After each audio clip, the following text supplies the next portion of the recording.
Hello everyone, मैं यशवर्धन तनगोरिया आपका स्वागत करता हूं पूरे जोश के साथ आपके फीलिंग वाले चैनल तनगोरिया कॉन्सेप्ट पर। तो स्टूडेंट्स, आज हम स्टार्ट करने जा रहे हैं एक मोस्ट इम्पोर्टेंट नई बुक जिसकी आप बहुत ज़्यादा डिमांड कर रहे थे कि सर एलपीपी स्टार्ट करिए, लीनियर प्रोग्रामिंग प्रॉब्लम्स। भैया आज हम स्टार्ट करने जा रहे हैं।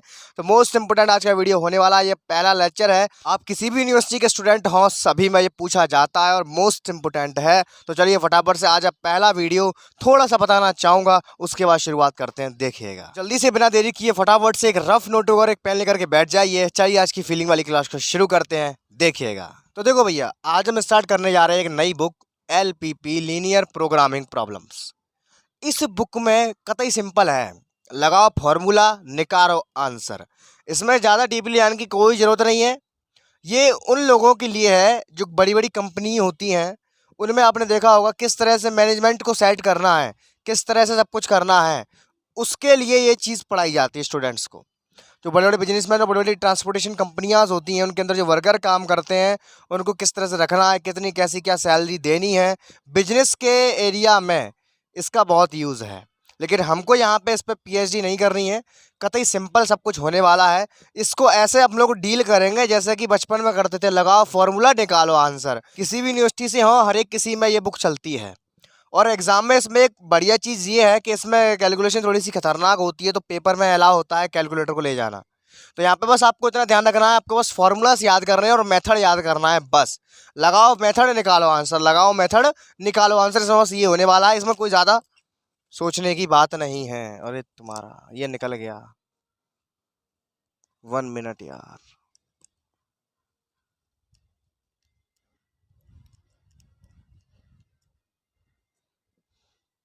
ठीक है, इसमें केवल हमें मेथड याद रखना होगा और उसका कॉन्सेप्ट याद रखना है और तुरंत आपके आंसर निकलते चले जाएंगे।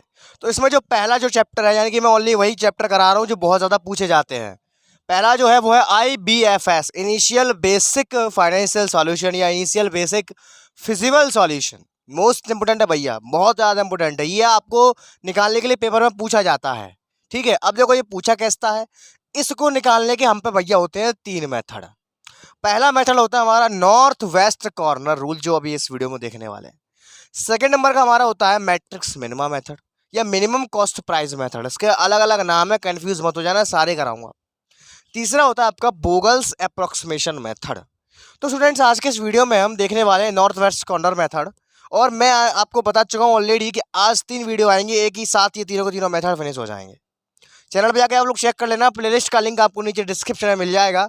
नॉर्थ वेस्ट कॉर्नर रूल की ये है। अगली जो वीडियो होगी वो आपकी होगी मैट्रिक्स मिनिमा मेथड की, उसकी अगली जो होगी वो होगी वोगल्स मेथड की। ये सारे के सारे मेथड एक ही दिन में आज आपको कराने जा रहे हैं। तो चलिए फटाफट से बिना देरी किए आइए इसको समझते हैं। देखिए क्या है। सबसे पहला काम हमारा वर्किंग रूल पे आता है। हमें जो क्वेश्चन दिया जाएगा वो एक मैट्रिक्स के फॉर्मेट में दिया जाएगा, यानी कि उसमें रो घुसी पड़ी होंगी और कॉलम घुसे पड़े होंगे। एक तरफ जो होगा उसको बोलते हैं भैया सप्लाई, एक तरफ होती है हमारी डिमांड। कितनी डिमांड है और हमें कितनी सप्लाई देनी है। ज़्यादा डीपली नहीं जाना है, क्वेश्चन की थ्योरी तो बिल्कुल पढ़नी ही नहीं है। बस हमें चेक करना है कि हमें जो IBPS पूछा है वो कौन से मेथड से पूछा है, बस इतना काम करना है। जितना सिखा रहा हूँ उतना सीखना। सबसे पहला काम हमारा होता है necessary and sufficient condition. Summation AI बराबर समेशन बीच है, नेगू ना घबराना। जो आपका मैट्रिक्स दिया जाएगा उस मैट्रिक्स में जो आपका रो है और जो कॉलम है उसके आगे कुछ नंबर्स लिखे होंगे, जिसको मैं सप्लाई कह रहा हूँ, डिमांड कह रहा हूँ। अभी क्वेश्चन लूंगा तब पल्ले पड़ेगा। यहाँ का सम और यहाँ का सम स्टूडेंट्स बराबर आना चाहिए। अगर बराबर आता है तभी आगे बढ़ेंगे, अगर बराबर नहीं आता है तो उसके लिए आगे चल के बहुत सारी कंडीशंस हैं। लेकिन अभी ऐसा कोई क्वेश्चन नहीं आएगा जिसमें बराबर ना हो। स्टार्टिंग है, अच्छे अच्छे क्वेश्चन होंगे बिल्कुल लो लेवल के। ठीक है, इतनी बात पल्ले पड़ी। सबसे पहला काम क्या है, आगे बढ़ने से पहले हम क्या करेंगे, जो कॉलम के आगे लिखा होगा डिमांड या कॉस्ट कुछ भी लिखा हो उसको ऐड करेंगे, जो रो के नीचे लिखा होगा उसको ऐड करेंगे। देन उसका जो सम है बराबर आना चाहिए। अगर बराबर नहीं आ रहा तो आगे नहीं बढ़ेंगे, अगर बराबर आ रहा तो ही आगे जाएंगे। अगर बराबर आ जाता है तो लिखेंगे यहाँ पे now we allocate and find total cost IBFS। अब ये एलोकेट क्या होता है, टोटल कॉस्ट कैसे निकालेंगे, जब क्वेश्चन लूंगा तब पल्ले पड़ेगा। केवल थोड़ी बहुत जानकारी मैंने आपको दे दी है। चलिए फटाफट से बढ़ते हैं क्वेश्चन की ओर। वीडियो बहुत छोटा होने वाला है, जल्दी से इसको रफ करता हूँ, देखिएगा। देखिए स्टूडेंट, जैसा कि मैंने आपको भी बताया इस तरह से जो क्वेश्चन बनाएगा उसमें आपसे लिख के पूछेगा कि आपसे हमेशा पूछेगा find initial basics feasible solution of given transportation. मैंने कहा था एक मैट्रिक्स टाइप में देगा, जैसे यहाँ पे दिया हुआ है और आपसे पूछ रहा है IBFS सॉल्यूशन, जैसा मैंने आपको अभी बताया था। इसके आपके पास तीन तरीके होते हैं। एक तो आपका होता है नॉर्थ वेस्ट कॉर्नर रूल, जो आज हम इस वीडियो में देख रहे हैं। एक और होता है आपका मैट्रिक्स मिनिमम मेथड, एक होता है आपका वोगल्स अप्रॉक्सीमेशन। तो पेपर में लिखा आएगा स्टूडेंट्स आपको ये कौन से मेथड से करना है, बस आपको मेथड पता होना चाहिए। चलिए फटाफट से शुरुआत करते हैं। तो पहला स्टेप हमारा क्या था, नेसेसरी एंड सफिशिएंट कंडीशन। मैंने क्या बताया था, समेशन AI बराबर BJ होता है। अब AI और BJ क्या है, मैंने अभी आपको बताया था कि यहाँ पे और यहाँ पे जो दिया जाएगा, जो कॉलम के सामने जो लाइन दी जाएगी उसको बोलेंगे AI, नीचे जो दी जाएगी उसको बोलते हैं students BJ।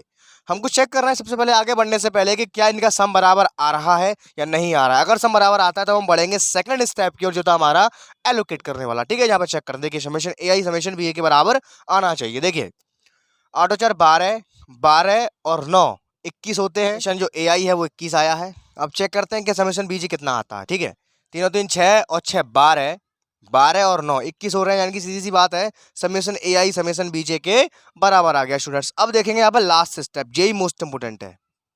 Step second, now we allocate. Same ऐसा ही करना कायदे से। ठीक है, now we allocate, now we allocate. Allocate करने में जो मजा है वो किसी काम में नहीं है। देखिए कैसे इसको एलोकेट करते हैं। आपको यही दोबारा बना लेना, ढंग से बनाना, थोड़े अच्छे तरीका से।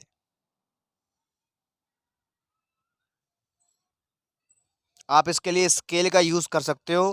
पेपर में जितना साफ सुथरा और बेहतरीन बना के आओगे उतनी ही अच्छी आपकी कैलकुलेशन होगी, उतना ही बेहतरीन आपको मार्क्स भी मिलेंगे। ठीक है, जो अंदर चीजें लिखी हुई हैं उसको लिख लो। 2, अच्छा ब्लू से लिखते हैं अब।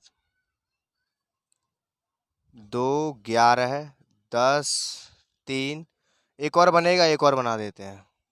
एक कॉलम और बना दो भैया, कम पड़ रहा है तो। इसमें बात भाई, इस पूरी बुक में आपको फ्री के नंबर मिलेंगे, पूरी बुक में आपको फ्री के नंबर मिलेंगे। कुछ सोचना ही नहीं है, बस आपको बस मेहनत करनी पड़ेगी। इसमें मजदूरों की तरह काम करना है। लगाओ फॉर्मूला, निकालो आंसर। इसमें कोई ज़्यादा कठिनाई वाली बात नहीं है, बहुत सिंपल होता है ये मेथड। ये पूरी बुक ही बहुत सिंपल है। इसमें बस आपको मेथड आने चाहिए, तरीका आना चाहिए, और फ्री के नंबर आपको मिल जाएंगे। ठीक है, अब देखते हैं कैसे करेंगे। देखो भैया, एलोकेट करने का तरीका क्या है। इस मेथड का नाम क्या है, नॉर्थ वेस्ट कॉर्नर रूल। कुन्ना आ रहा है इसमें। कॉर्नर मान क्या होता है, कुन्ना। हमारे पास जो मसाला है इसमें हम पास 4 कुन्ना, 1 2 3 4। तो कोई एक कुन्ना पकड़ लो, आपकी इच्छा। मैं ये पकड़ देता हूँ, यहीं से कर देनी है शुरुआत। ध्यान से देखना मैं कर क्या रहा हूँ। ये 2 लिखा है, इसके सामने 4 है, इसके नीचे 3 है। कोई भी संख्या आप पकड़ रहे हो उसके हमेशा सामने देखोगे, उसके नीचे देखोगे। उसके बाद ध्यान रखना, इन दोनों नंबर में जो कम होगा हम उसको देते हैं। देखो देते कैसे हैं, देने का मतलब समझो। अभी केवल देखो यार, नोट बाद में करना। यहाँ 4 है, यहाँ 3 है, इनमें से कम कौन है बोलो, जो का 3 कम है, तो 3 को यहाँ लिख देंगे। ऐसे करके लिख दिया, इसका मतलब हो गया कि हमने 3 दे दिया, बस। और देने के बाद जो आपका बड़ा नंबर है उसमें से छोटे नंबर को माइनस करेंगे। 4 में से 3 गया, बोलो कितने बचेंगे, 1 बचेगा। दोबारा समझो मैंने कहा कही, कुन्ने को पकड़ के बैठ जाएंगे, उसके सामने जो होगा उसके नीचे जो होगा उनमें कंपेयर करेंगे कि कौन छोटा है। जो छोटा होगा उसी को दे देंगे। देने के बाद क्या करेंगे, जो बड़ी संख्या होगी उसमें से छोटी संख्या को माइनस कर देंगे, और उसकी जगह पे जो बचेगा वो लिख देंगे। और कोई चीज़ अगर खत्म हो जाती है, जैसे 3 पूरा खत्म हो गया, इसके सामने जो रो आएगा या कॉलम कुछ भी आएगा, इसके सामने देख पा रहे हो यहाँ पे ये कॉलम है, अगर ये यहाँ पे खत्म होता इसके आगे रो होती। मैं क्या कह रहा हूँ उसको समझो। अगर कोई एलिमेंट खत्म हो जाता है तो उसके सामने जो रास्ता है उसको पूरा खत्म कर देंगे। जैसे 3 खत्म हो गया तो ये भी खत्म हो गया, ये भी खत्म हो गया, अब इसको नहीं लेंगे, काम खत्म। कतई सिंपल है, यहाँ से चलेंगे। अच्छा आगे चलेंगे। अब इसके बाद आता है 11 का नंबर। ऐसे ही चलते हैं, ऐसे ऐसे चलते चले जाते हैं। ठीक है, 11 पे मैं आया, यहाँ पे भैया 3 है और यहाँ पे 1 है। तो मैं मालूम है क्या करना है, जो कम है उसको देंगे। कम कौन है भैया, कम 1 है, 1 को दे दिया। इसके बाद क्या करेंगे, जो बड़ा है उसमें छोटे को घटाएंगे। तो 3 में से मैंने अगर 1 घटाया तो 2 बच गया। अच्छा फिर मैंने कहा था कि जो चीज़ पूरी तरह से ख़त्म हो जाती है उसके आगे, अब देखो जहाँ बन ख़त्म हो गया है, बनी तो था वो भी ख़त्म हो गया, इसके आगे क्या आ रही है, रो आ रही है। तो इस रो में जिनको दे दिया है उनसे कुछ नहीं कहेंगे, जो बैठे हैं जिंदा उनको ख़त्म कर देंगे। ख़त्म ख़त्म ख़त्म। अरे सो सिंपल यार, फिनिश। आगे चले हम, अब इस 4 पे आगे सीक्वेंस वाइज चलेंगे। ठीक है, कैसे भी चलो, वैसे आपकी इच्छा। यहाँ से चल जाते हैं, मैं तो यहीं से चलता हूँ। 4 पे आए, आगे 8 है, नीचे 2 है, छोटा कौन है? 2 है, तो 2 को देंगे और बड़ी में से छोटी को घटा देंगे। 8 में 6 गए यहाँ पे, सॉरी 8 में से 2 गए, 6 बचेंगे और 2 पूरा खत्म हो गया। इसके आगे ये कॉलम आ रहा है, इसमें केवल 9 जिंदा बैठा है, इसको भी खत्म कर देंगे, फिनिश। So simple. हम स्टूडेंट 7 पे आए, यहाँ 6 है, यहाँ 4 है, छोटा भैया 4 है, 4 को दे देंगे और 6 में 4 के 2 बच जाएंगे। यहाँ देखो 4 खत्म हो गया। इसके आगे ये कॉलम आ रहा है, इस कॉलम में केवल 4 जिंदा बैठा है, इस 4 को भी खत्म कर देंगे। सो सिंपल यार। अच्छा फिर 2 पे आए, यहाँ पे इसके आगे 2 है, इसके आगे 5 है, 2 को दे देंगे और 5 में से 2 गया, 3 बचेगा। अच्छा ये 2 खत्म हो गया, इसके आगे पूरी रो में केवल यही एलिमेंट बचा है, इसको भी खत्म कर देंगे। अब स्टूडेंट्स हम 8 पे आ गए, यहाँ पे स्टूडेंट यहाँ 3 है, यहाँ 9 है, छोटे को देंगे स्टूडेंट, छोटा कौन है? 3 है, 3 कट गया और 9 में से 3 गए, 6 बचेंगे, कतई सिंपल। यहाँ पे इसके आगे कुछ भी नहीं है काटने के लिए, तो कुछ नहीं काट पाएंगे। यहाँ 3 है, ये गलती मत कर देना भैया, 3 है ये, ठीक है। अगर स्टूडेंट्स आपका सवाल सही होगा तो लास्ट वाला जो सेल बचेगा उसके लेफ्ट और राइट पे यानी कि ऊपर नीचे सेम नंबर आएगा। ये चीज़ है करने की। आप कोई भी क्वेश्चन कर रहे हो, अगर आपको लग रहा है ये गलत तो नहीं है, तो आपको जो लास्ट वाला जो डिजिट बचेगा या लास्ट वाला जो डिब्बा बचेगा, उस डिब्बे के दोनों डिजिट सेम आएंगे। हमारा क्वेश्चन सही है। यहाँ भी 6, यहाँ भी 6, 6 को दे देंगे क्योंकि इन दोनों ही बराबर के हैं, तो दोनों में बराबर के जो जो होता है वही दे देंगे, ठीक है, और दोनों ही एक दूसरे को फिनिश कर देंगे। तो सिंपल था, इसमें कोई दिक्कत आई स्टूडेंट्स? कुछ भी नहीं आई। स्टूडेंट ये जो हमने काम किया है, जो हमने दिया है, इसी को बोलते हैं एलोकेट करना। हमने 2 को एलोकेट किया है 3 से, हमने 4 को एलोकेट किया है 2 से, हमने 7 को एलोकेट किया है 4 से। यानी कि जो हमने दिया, जो छोटा है जो बड़ा है, जो हम जैसे हमने अभी दिया है, इसी को बोलते हैं एलोकेट। अब ये जो बना है पूरा डिब्बा जिसको हमने 3 दिया, यानी कि जितने भी हमने दिए हैं उन सेल्स को, इन डिब्बों को सेल्स बोलते हैं, उन सेलों को बोलते हैं स्टूडेंट्स एलोकेटेड सेल्स। क्या बोलते हैं? Allocated cells. तो मैंने कहा था सब कछू ना है, ये कच्चा 4 को बच्चे समझा दो को बेहू कर देगा। तो जो हमें फ्री के नंबर मिलते हैं, अब ले पाओ तो ले लो। कि स्टूडेंट्स के लिए बड़ा दिक्कत आती है इसमें, जब तक प्रैक्टिस नहीं होगी ज़्यादा तब तक काम नहीं होगा पूरा। एग्जाम में ऐसा होता है कि रोटी रखी है लेकिन वह खा ना पा रहे, इसके लिए प्रैक्टिस करनी पड़ेगी। है तो बहुत सिंपल, लेकिन प्रैक्टिस करना जरूरी है। तो पहले बड़ी कहानी कुछ नहीं करना यार, सबसे पहले क्या करना है, इसको चेक करना है। देन यहाँ पे हम एलोकेट करने पे आएंगे। एलोकेट कैसे करते हैं? अगर नॉर्थ वेस्ट कॉर्नर रूल से कर रहे हैं तो किसी एक कोने को पकड़ के बैठ जाएंगे, फिर जो छोटा होगा, जो कम होगा उसको देते जाएंगे, और जो छोटा होगा उसको बड़े में से घटा देंगे। अगर कोई डिजिट खत्म हो जाता है, उसके आगे वाली रो होगी या कॉलम हो, उसको खत्म कर देंगे। अच्छा अब एक लास्ट चीज रह गई है, वो यहाँ पे लिखने जा रहा हूँ। यहाँ पे क्या लिखूंगा? यहाँ पे देखो ऐसे लिखूंगा मैं, क्या लिखूंगा? देखो आंसर। आंसर इसका कैसे लिखेंगे स्टूडेंट्स? हम पे कौन कौन से सेल आए हैं? पहला सेल आया है 2। अच्छा 2 मैट्रिक्स में क्या करते थे? देखो ये रो, ये कॉलम, इसमें कितनी रो हैं? 1 2 3। कॉलम कितने हैं? 1 2 3 4 5, 5 कॉलम है।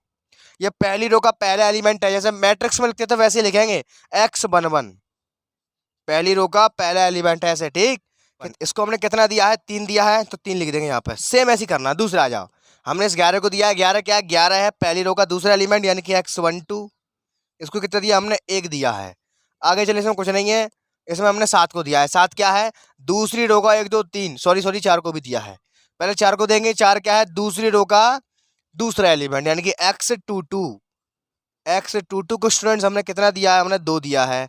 आगे चलो, फिर हमने x74 को भी दिया है, यानी कि x23 दूसरी रो का तीसरा एलिमेंट, इसको हमने कितना दिया? बोलो 4 दिया है।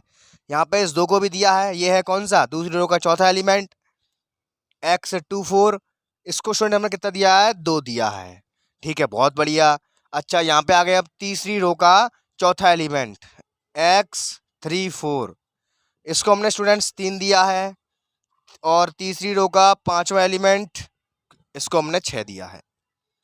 ध्यान रखना आपकी बुक से ये आंसर मुश्किल ही मैच होगा, क्योंकि देखो हम तो ऐसे ऐसे चले हैं, तो हमारे एलोकेटेड सेल्स इस तरह से आए हैं। अगर नीचे से चलते तो अलग आते हैं एलोकेटेड सेल्स। ज़रूरी थोड़ी है कि जो 2 3 यहाँ पे आया है वो यहीं पे मौजूद हो। तो उसको हम 4 तरीके से कर सकते हैं, चाहे जाकोन्ने चलो, चाहे जाकोन्ने चाहे जाकोन्ने थे। ध्यान रखना, ये जो x11 x12 में जो निकाले हैं, ये आगे वाले मैच कर जाएंगे। जो कॉस्ट निकल के आई है, ध्यान रखना, जो हम दे रहे हैं इसको बोलते हैं कॉस्ट। क्या बोलते हैं स्टूडेंट्स? इसको कॉस्ट बोलते हैं। तो आपका ये मैच नहीं करेगा x11 x22, यानी कि इनकी स्थिति मैच नहीं करेगी। इनका जो ये आंसर आया 3 1 2 4 2, जी बिल्कुल परफेक्टली मैच करेगा। लेकिन बहुत सी किताबों में, बहुत से सवालों में ये भी मैच नहीं करता है। तो जो हम टोटल कॉस्ट अभी निकालने जा रहे हैं वो मैच करेगी। यहाँ पे निकालते हैं, चलो टोटल कॉस्ट। देखो कैसे निकालेंगे टोटल कॉस्ट, ध्यान से समझना स्टूडेंट, कतई सिंपल है। तो मैं फिर से कह दे रहा हूँ, आपकी बुक में ये मैच नहीं करेगा। अब जो निकालना है ये 100% मैच करेगा। देखो कैसे मैच करेगा। टोटल कॉस्ट में क्या करते हैं, हमारे पास कितने सेल्स आए हैं, पहला आया 2 3, तो उसको कैसे लिखेंगे, तो देखो 2 गुणा 3 लगाएंगे, 2 गुणा 3 प्लस 11 1 है, उसको कैसे लिखेंगे 11 गुणा 1 प्लस आगे चलो 4 गुणा 2, फीलिंग आ रही है कि नहीं आ रही है, फीलिंग करते रहना साथ के साथ, प्लस 7 गुणा 4 प्लस 2 गुणा 2 प्लस 8 गुणा 3 प्लस 12 गुणा 6। या सॉल्व कर लो, वही राइट आंसर होगा। ध्यान करे, देख रहे हो कितनी डेंजर कैलकुलेशन बनी है। तो पेपर में यही करने बैठ जाओगे तो आधा घंटा कच्चा मत कर देना। इसीलिए इस पेपर में कैलकुलेटर ले जाना अलाउ होता है। पल्ले पड़ी कहानी, आई होप समझ में आया होगा। चलो फटाफट से लिख देते हैं आंसर इसका। कैलकुलेट करके बैठा हुआ हूँ, 153 इसका राइट आंसर आएगा। तो यानी कि मेरा जो काम है वो आपको केवल मेथड क्लियर करवाना है, बस आपको बस प्रैक्टिस करनी आनी चाहिए, मेथड आना चाहिए, उसके बाद आप एग्जाम में चुटकी बजा के सवाल को कर दोगे। स्टूडेंट्स आई होप ये क्वेश्चन पल्ले पड़ा होगा। आइए जाते जाते एक लास्ट क्वेश्चन को और देख के जाते हैं, उसके बाद वीडियो को फिनिश करते हैं। आपकी बुक के जितने भी क्वेश्चन हो ना इस रूल के सारे छाप देना। कोई दिक्कत आए तो मेरा व्हाट्सएप ग्रुप ज्वाइन कर लेना, लिंक आपको उसका नीचे डिस्क्रिप्शन में मिल जाएगा। गर्ल्स के लिए ग्रुप अलग है, बॉयज के लिए अलग है। आइए बढ़ते हैं अगले क्वेश्चन की ओर, देखिएगा फ्रेंड्स। अगला सवाल, लास्ट सवाल, मैंने आपको मेथड सिखाई दिया है, अब प्रैक्टिस करना आपका काम है। एक क्वेश्चन को और करा रहा हूँ, देखिए क्या है। Find initial basis feasible solution of given transportation north west corner rule.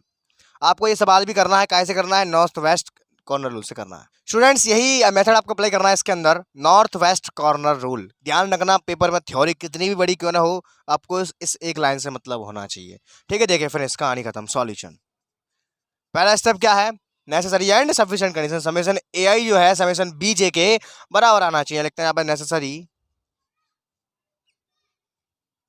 And sufficient condition, sufficient condition. अरे मुझसे पहले करके दिखा सवाल को, मुझसे पहले करके दिखाओ, फटाफट जल्दी करो। समेशन ए आई बराबर समेशन बी जे, जोड़ लो फटाफट भैया। दे देखो 9 और 8, 9 और 7 16, 16 और 18 34, 34 किसके बराबर आएगा ये, 8 और 7 15 और 5 20 और 10 20 और 10 30 और 4 34। सही है, राइट आंसर है 34 बराबर आ रहा है 34 के।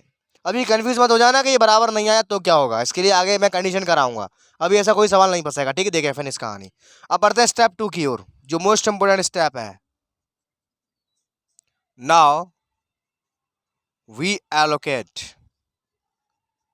यहीं पे धुआं उड़ जाता है, क्या करेंगे, चलो बनाते हैं इसको थोड़ा बड़ा बनाएंगे।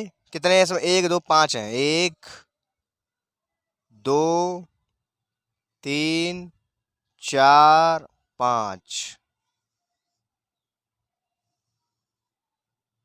पेपर में आपको ये कॉपी पे भी, पेपर में भी बड़ी अच्छे से बनाना है। 19 30 50 10 70 30 40 60 40 8 70 20। इनकी कॉस्ट लिख देते हैं, 7 9 18 5 8 7 14। बस हो गया खत्म कहानी। देखिए कैसे करेंगे इसको। तो कॉर्नर रूल है, अभी मैंने आपको बताया था, किसी एक कोने से शुरुआत करते हैं, तो मैं इसी कोने से शुरुआत करता हूँ जैसे मैंने अभी किया था।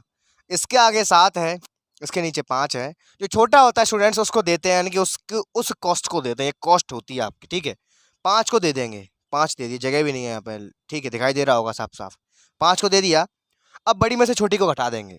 7 में से 5 गए, 2 बचेंगे। जो चीज़ खत्म हो गई ये खत्म हो गया, इसके आगे जो भी कुछ होगा वो खत्म हो जाएगा। 40 खत्म हो गया, 70 खत्म हो गया। यहाँ पे मत खत्म कर देना, इसको दे चुके हैं। आगे आ गए 30 पे आए, यहाँ पे आगे 2 है, नीचे 8 है, छोटा वाला देंगे, इसको 2 को दे देंगे, ठीक है। 2 दे दिया, छोटा है 2 दे दिया। अब यहाँ पे बड़े में छोटा घटाएंगे तो 8 में से 2 गए, 6 बचेंगे, 2 खत्म हो गया। इसके आगे जो कुछ भी है वो भी खत्म हो जाएगा, ये बरकरार रहेगा, इसको दे चुके हैं। 30 की बात करते हैं, यहाँ पे 6 या 9 है, छोटा कौन है 6 है, तो 6 को दे देंगे। 9 में से 6 गए, 3 बचेंगे, और 6 खत्म हो गया तो इसके आगे का जो भी होगा वो खत्म हो जाएगा। अंदर इसके अंदर जो है वो दे चुके हैं, उसको मत काट देना, जिसको दे चुके होते हैं उसको नहीं काटते हैं। आगे आए 40 के पास आए, यहाँ 30 है, यहाँ 7 है, यहाँ पे जो छोटा है उस 3 को दे देंगे और साथ में 3 गया 4 बचेगा, 3 खत्म हो गया, इसके आगे जो बचा वो भी खत्म हो गया। अच्छा, अब देते हैं हम 70 को देंगे, ठीक है 70 को देते हैं पहले।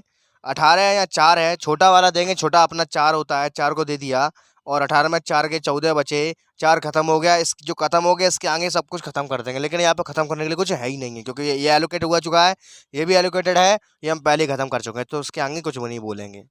लास्ट सेल आया, मैंने कहा था सवाल सही होगा तो लास्ट के दोनों बराबर आएंगे, ये 14 ये भी 14 है, सवाल सही हुआ है तो 14 को दे देंगे और 14 से 14 कट जाएंगे, लास्ट में जो बचता है स्टूडेंट उसी को दे देते हैं, बस हो गया। तो ना आप लिखेंगे वही काम, सॉल्यूशन जो अभी किया था वही काम यहाँ पे करेंगे, बस इतना स्टेप कर क्लियर है, सब कुछ क्लियर है। चलो देखते हैं बराबर से क्या पहला क्या मिला हमें, 19 मिला है। पहली रो का पहला एलिमेंट है, हमने उसको 5 दिया था तो यहाँ पे लिखेंगे x11 बराबर 5। दूसरे को भी दिया था हमने x12 बराबर 2 आया।